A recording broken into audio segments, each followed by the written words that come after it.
Bom dia, amados. Estamos começando mais um Meditando em Deus, continuando a ler o livro de Efésios, Efésios 4, de 25 até o 27. Efésios 4, de 25 a 27. A Bíblia diz: Por isso deixai a mentira e falai a verdade, cada um com o seu próximo, porque somos membros uns dos outros. Irai-vos e não pequeis. Não se põe o sol sobre a vossa ira, e não deis lugar ao diabo.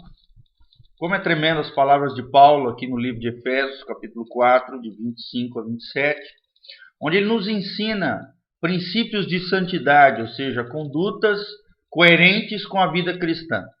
Será que nós temos vivido dessa maneira? No versículo 24, Paulo aborda que nós devemos nos despir do velho homem e nos revestir de um novo homem, ou seja, de uma nova pessoa, de um novo tempo, de uma nova história, de um novo projeto de vida, à luz da palavra, à luz de Deus, onde nós obedecemos o Senhor e vivemos uma vida na verdadeira justiça do Senhor e na santidade.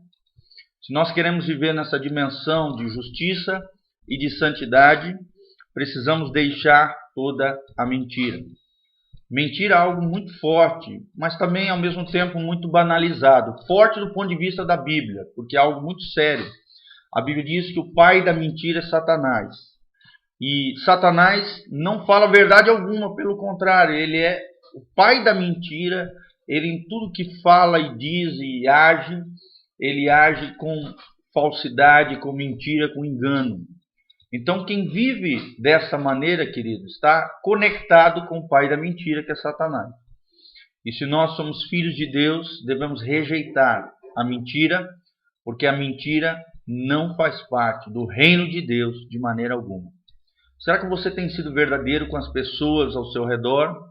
Será que as mentirinhas não fazem parte do seu dia a dia, do seu cotidiano, e você trata a mentira de maneira leviana, de qualquer maneira, como se fosse uma besteirinha, uma coisa normal que todo mundo faz?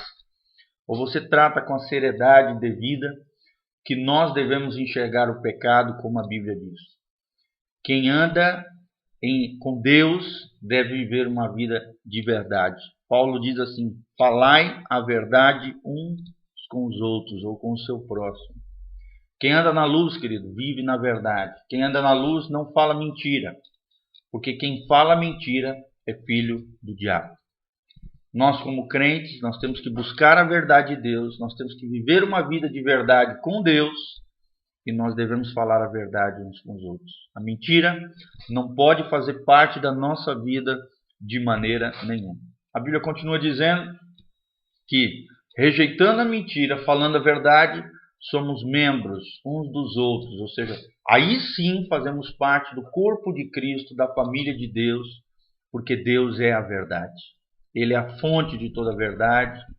Não existe verdade relativa de maneira nenhuma, né? Esse pensamento corrente do mundo atual que diz que a verdade é relativa, que a verdade não existe verdade absoluta, é uma grande mentira, porque tira todo o conceito da verdadeira verdade.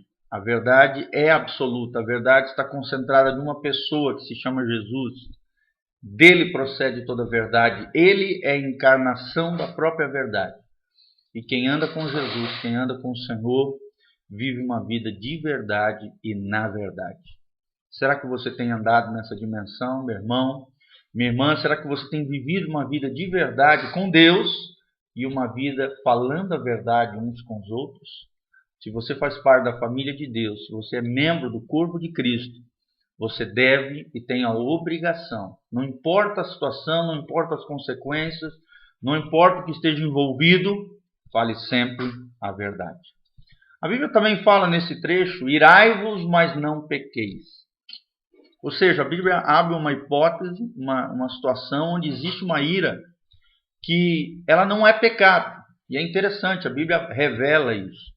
A Bíblia fala de um episódio onde Jesus entra no templo, pega um chicote e, irado, ele expulsa os cambistas, os comerciantes que estavam usando o templo ali de maneira leviana, de maneira profana, estavam ali querendo obter lucro, querendo gerar riquezas através das práticas religiosas daquela época, tratando o templo, tratando as coisas de Deus de maneira banalizada, de maneira horrenda, de maneira que ofende o coração de Deus, com motivações sujas, com motivações erradas.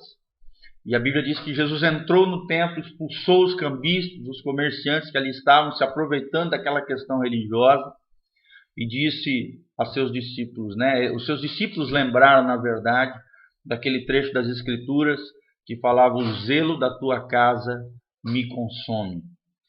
Então existe um tipo de ira, quando a ira está voltada à santidade de Deus, à proteção das coisas de Deus, com relação às coisas de Deus, essa santidade não é pecado, porque senão Jesus teria pecado. Mas a Bíblia diz que Jesus não pecou de maneira alguma, ele venceu o pecado, e se ele tivesse pecado, ele não poderia ser nosso substituto na cruz. Aquele exemplo de ira foi uma ira não pecaminosa, ou seja, uma ira que envolve a santidade de Deus em defesa das coisas de Deus e da causa do Senhor. Como é importante nós entendermos isso. Quando se envolve as coisas de Deus, uma ira santa pode ser gerada no nosso coração. Se nós agirmos debaixo da direção do Espírito, na direção de Deus, nós podemos agir sem pecar. Mas a maioria das iras, infelizmente, são iras carnais, pecaminosas, humanas, não tem nada a ver com Deus. A própria Bíblia diz que na ira do homem não se produz a justiça de Deus. A maioria das vezes que nós nos iramos, perdemos o controle emocional, falamos besteira, machucamos pessoas. Tem gente até que age de maneira violenta, iracunda, de tal forma que machuca, violenta alguém, ou na alma, com palavras, ou com atitudes, ou com ações, ou com agressões físicas mesmo. Esse tipo de ira não tem nada a ver com Deus. Essa é a ira pecaminosa. A ira quando, por exemplo, a mulher fica sem falar com o marido vários dias, ou o marido com a mulher, isso está totalmente equivocado do ponto de vista de Deus. Porque a Bíblia diz: não se põe o sol sobre a vossa ira. Nós não podemos ficar brigados de um dia para o outro, de maneira nenhuma. Se acontecer algum atrito, alguma confusão, dentro de qualquer tipo de relacionamento, precisamos consertar, precisamos reconciliar, precisamos buscar a paz.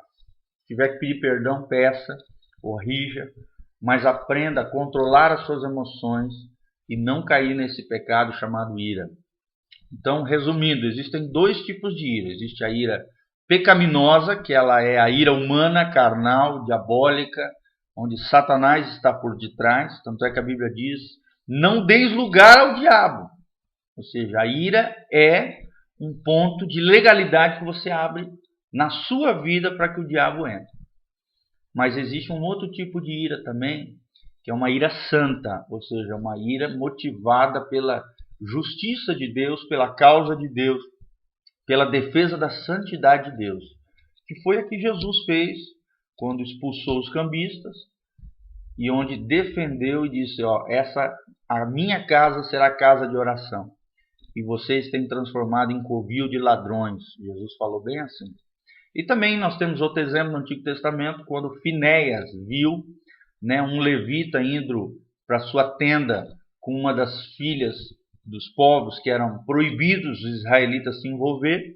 Ele pegou aquela cena e, cheio da ira do Senhor, debaixo da unção do Senhor, cravou uma lança e atravessou aquele levita juntamente com aquela mulher que estava pervertendo e corrompendo, fornicando ali ou adulterando, nós não sabemos em detalhe, mas agindo de maneira imoral dentro do santuário do Senhor, no meio do povo de Deus, no chamado Baal Peor, na revolta de Baal Peor, que a Bíblia diz que por causa da atitude de Finéias, o nome de Finéias ia ser lembrado por todas as gerações, porque ele foi zeloso com relação às coisas do Senhor. Então, amados, resumindo, temos que deixar toda mentira, falar sempre a verdade. Entendemos que, falando a verdade, nós fazemos parte do povo de Deus. E não nos irarmos de maneira nenhuma, a não ser quando a justiça de Deus está envolvida e debaixo da unção do Senhor, que é a ira não pecaminosa. Agora, na ira do homem, não opera a justiça de Deus de maneira nenhuma. Irado, você só vai fazer coisa errada quando está motivado por qualquer coisa que não seja o Senhor. Você está dando lugar ao diabo, legalidade a Satanás, e isso precisa ser combatido. Se brigou, se houve confusão, não deixe que a ira, que se ponha o sol sobre a vossa ira, de maneira nenhuma. Pelo contrário, conserte, corrija, peça perdão, reconcilie, para que a sua relação seja duradoura e abençoada. Não dê lugar para o diabo na sua vida. A minha oração é que possamos entender tudo isso, possamos viver nessa dimensão de santidade e de justiça de Deus todos os dias da nossa vida.